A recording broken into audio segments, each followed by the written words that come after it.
Hello, I'm Symphony, and I'll be talking about extended producer responsibility, more particularly in the context of textile waste. S- So, my table of contents, or I guess my roadmap for this presentation, I will start with giving a brief intro of EPR, and then I'll go into fast fashion and waste. And then I'll talk about why I chose the textile industry to focus on. I'll go into the goals of EPR, the benefits as well as the challenges, and then I'll go over solutions more specifically for small businesses. And then I'll talk about the role that consumers play. I'll go into global cases, and then I'll analyze those cases, and then I'll end with a conclusion. So, a brief introduction of EPR. Extended producer responsibility is a policy approach that holds producers accountable for the life cycle of their products, especially post-consumer waste. And so, the main purpose of EPR is to promote recycling, and more sustainable management of materials. So rather than placing the burden of waste disposal on the consumer, EPR shifts that responsibility to fall on the producer, which is the entity and the the system that's responsible for the design and profits off of that product. This system encourages producers to consider environmental impacts from the very beginning. If they're responsible for dealing with the waste, then there's going to be a stronger incentive to create their products that are easier to recycle, less harmful to the environment, or can be reused. So it's important to keep in mind EPR is not limited to just one sector. It has been widely applied across several major industries, including electronic waste, where manufacturers are required to help recycle or safely dispose of old devices. We see it in the auto industry, which includes systems for reclaiming tires, batteries, and parts.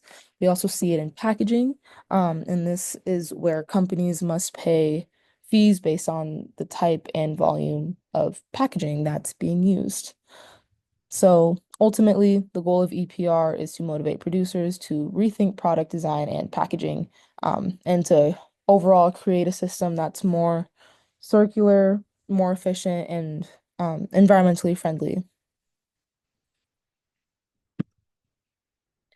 So fast fashion and waste. So fast fashion can be designed or defined as the rapid production of cheap, trendy clothing that originates from celebrities and pop culture to meet consumer demand. Um, The goal of fast fashion is to get the newest styles into stores as quickly and cheaply as possible to meet constantly changing consumer demands that depend on what's trending or what's popular in that moment. This speed definitely comes at a cost. Fast fashion encourages a buy and discard mentality. Um, and clothes are overproduced, quickly consumed, and then thrown away. This overconsumption leads to incredible amounts of textile waste. As the demand for textiles and trendy clothing increases, so does the volume of waste. Clothing is often made with synthetic materials that don't break down easily. And with trends cycling faster than ever, items are often worn just a few times and then are discarded. Um, and with all that being said, as a result, fast fashion has become one of the world's top polluters, contributing to not only landfills, but also water pollution, carbon emissions, and unethical labor practices. So the pictures on the right represent two fast fashion brands that definitely contribute to the fast fashion culture. They are constantly changing up the shelves to portray or sell styles that are trending. So why the textile industry? The textile industry is something that I've always been passionate about, and love to learn. And with all of the environmental effects, I think EPR would be a great tool to kind of battle those impacts. So the fashion industry is a $1.5 trillion global market. Um, and contributes about that much to the global economy. But its economic power obviously comes with very steep environmental price. So obviously, on top of the landfill pollution, water pollution is a major concern. According to the European Environmental Agency, 35% of microplastics found in oceans come from washing synthetic textiles, or doing laundry, in other words. The industry is also the largest, excuse me, not the largest, the second largest consumer and polluter of water, right behind agriculture. So when you think about um, the materials that are in textiles, such as cotton, they require massive amounts of water and um, uh, uh, plants such as cotton and other plants that are used in textile, all that together, that accounts for second largest consumer. And then behind agriculture, um, the impacts of fast fashion, such as, like doing laundry or chemical runoff from dyeing, often ends up in our waterways, and our water systems. And it's the second largest polluter of water.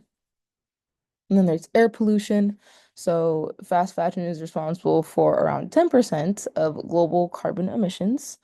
And landfill waste, like I said, every year, 85% of unwanted textiles end up in landfills with very little being recycled. Many garments are made up of blended or synthetic materials, which makes recycling even more difficult. Despite the scale of the problem, recycling rates remain extremely low. The industry's current model of overproduction, fast consumption, and rapid disposal is extremely unsustainable. This environmental toll highlights the urgent need for some type of systemic change, and that's where systems such as EPR can play a transformative role in that.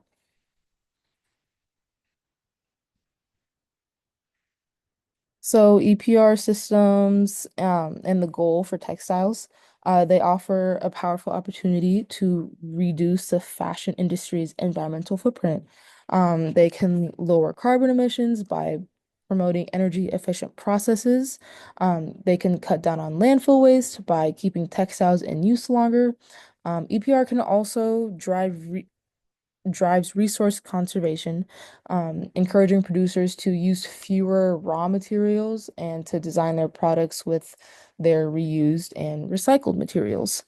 Um, EPR supports eco-friendly innovation like sustainable materials, and just simply longer lasting clothing. EPR systems also have creations such as take-back programs and robust recycling infrastructure, which ensures that discarded textiles are handled responsibly. And a successful EPR system is very dependent on consumer participation. So it's really important that the consumer gets educated and engaged, when it comes to their role in EPR, and this will empower people to make more sustainable choices, um, and to participate in these systems and to just be more mindful of their behavior when they're consuming products.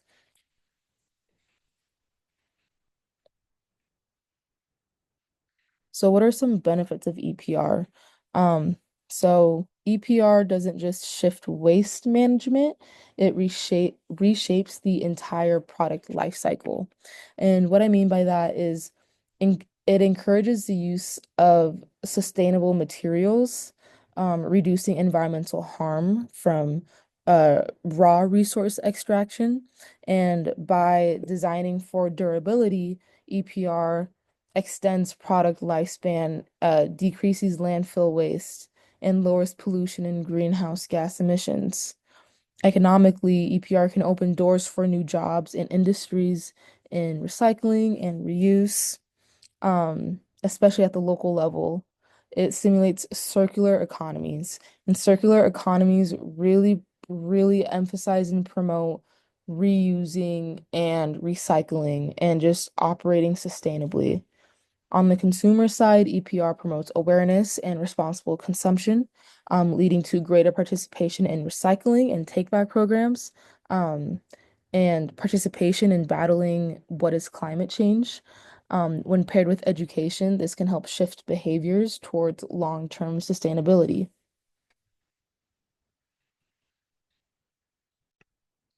So, with all that being said, there are definitely challenges that come with implementing EPR. While EPR offers clear environmental and economic benefits, it definitely comes with a significant challenge, especially when we're talking about specifically the textile sector. So, first, there's the issue of inadequate infrastructure. Many regions lack the collection and recycling systems that are needed to support EPR. And for small businesses, especially the high cost of compliance. And this includes product redesign, and eco certifications can be very overwhelming, and pricey.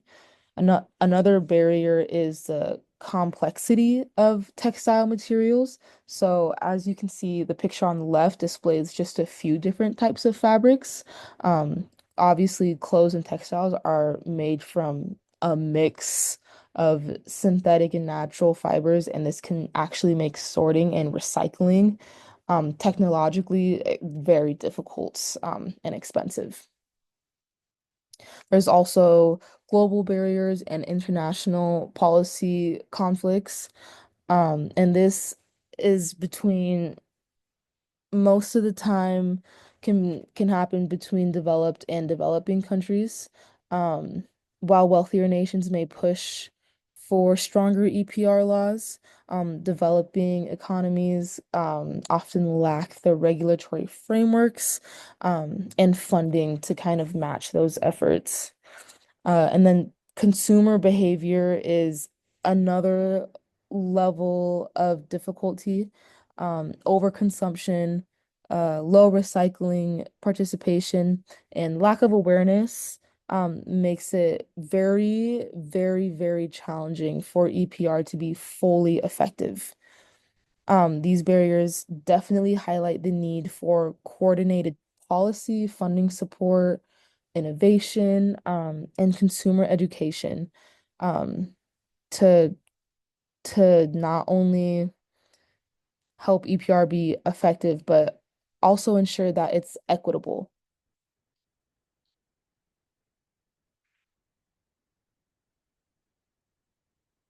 So, like I said, small businesses definitely face the brunt of the burden when it comes to EPR systems, but there are solutions for this. One of the most effective ways to implement EPR, especially for smaller producers, is by partnering with PROs or producer responsibility organizations.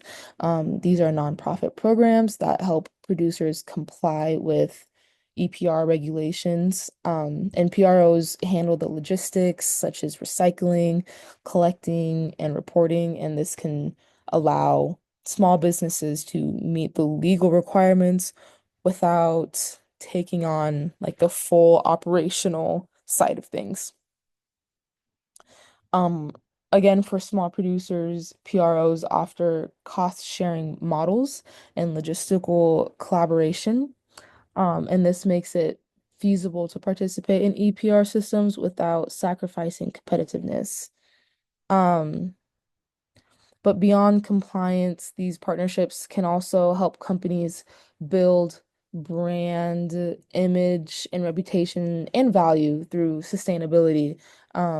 And it's just a way to signal to consumers that they are committed to environmental responsibility and the health of the environment is something that they are taking into consideration.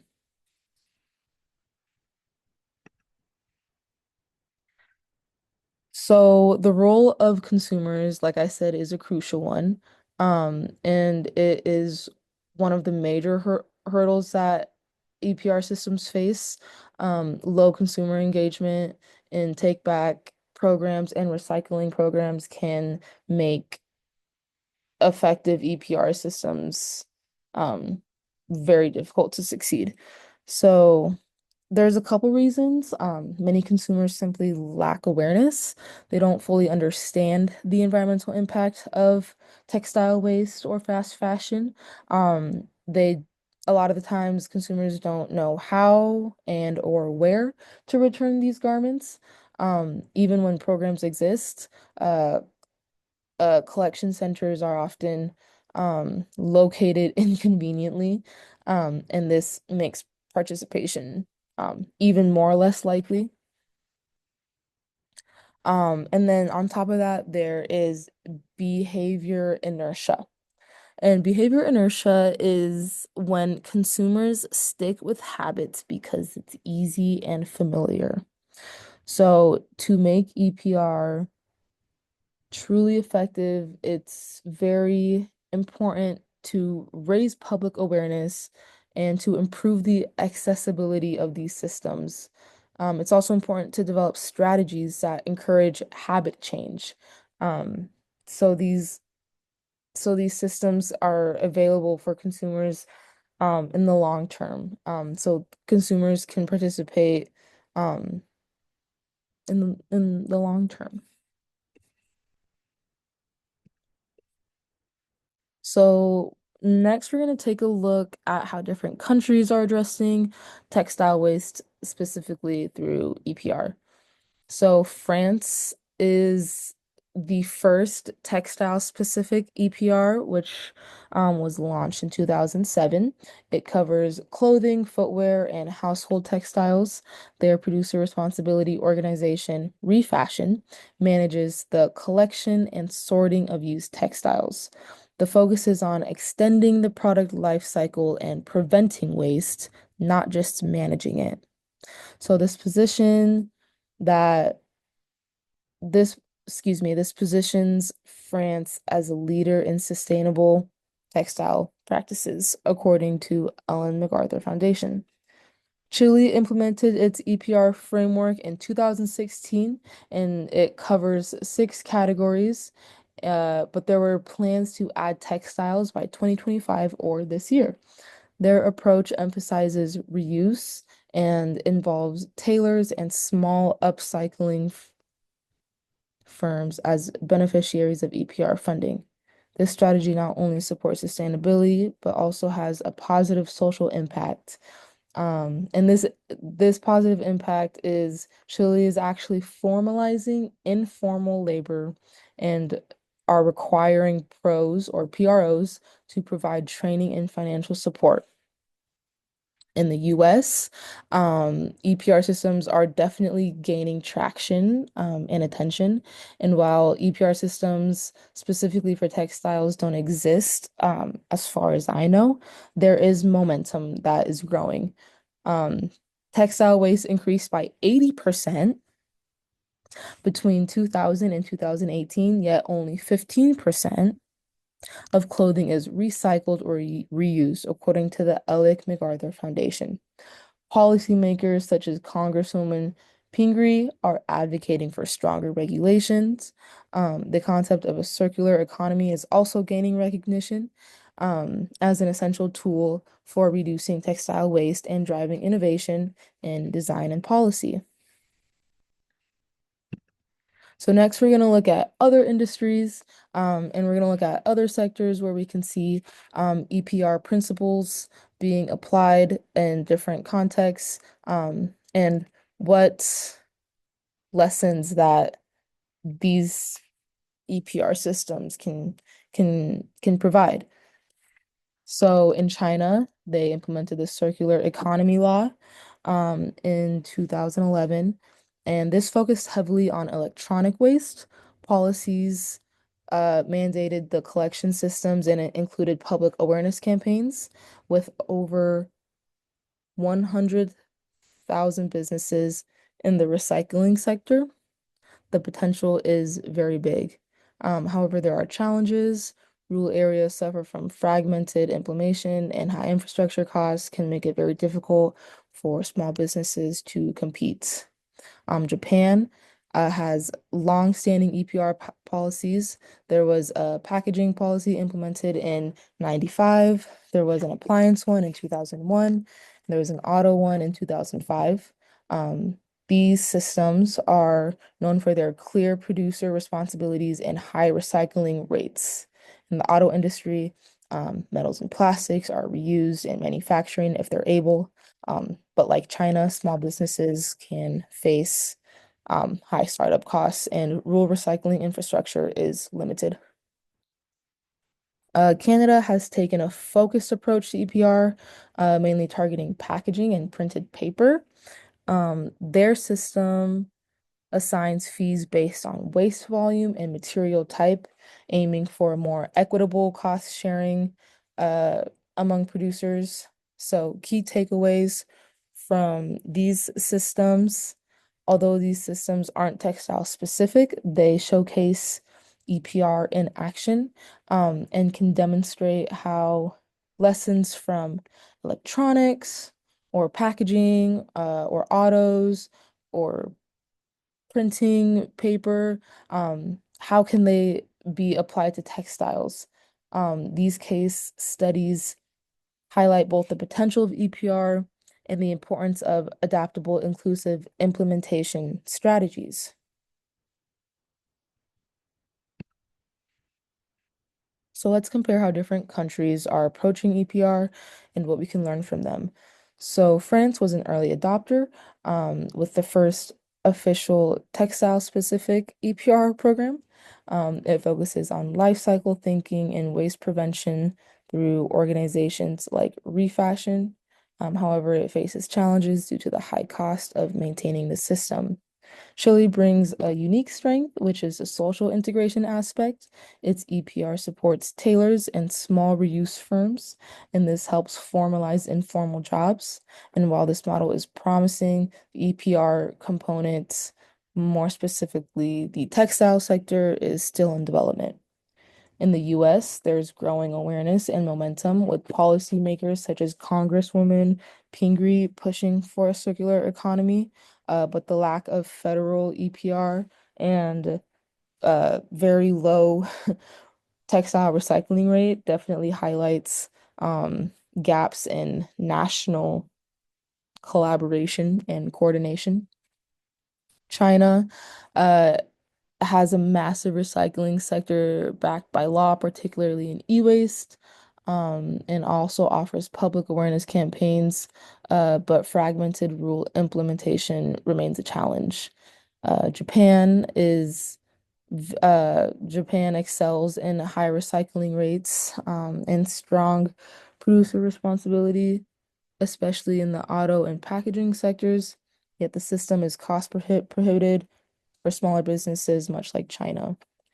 And Canada has a well-structured model for equitable cost sharing, particularly in packaging waste. While it ensures fairness through fee structures, it has not yet implemented a textile-specific EPR. So to conclude, as we look at the global picture, it's clear that EPR is gaining momentum as a response to textile waste. Across regions, we see common goals emerge, being reusing, extending the life cycle of products, and shifting accountability to producers. And from the case studies that we talked about, there are several lessons that stood out. France, as an early adopter, provides a scalable and structured model for textile EPR. Chile demonstrates how social inclusion through support for tailors and reuse businesses can strengthen EPR. EPR's social and economic impact. Japan and China show that governance, investment, innovation, and clear policy are essential for long-term success. And Canada's model of equitable cost sharing promotes fairness and higher compliance, especially among diverse producers. With that being said, there are challenges that still remain. Small and medium-sized enterprises often struggle with the cost and compliance. Rural infrastructure can make collection and recycling less accessible. And textile-specific EPR requires more tailored and transparent framework due to the material diversity and global supply chains that are involved and would be involved in those processes. Despite these hurdles, the benefits our EPR is definitely something to talk about and to take into consideration as it drives sustainable product design and strengthens waste management systems and reduces overall environmental harm. And I think if implemented thoughtfully, EPR can become a cornerstone or can definitely be a tipping point of sustainable fashion and a catalyst for circular economy transformation worldwide. Thank you for listening.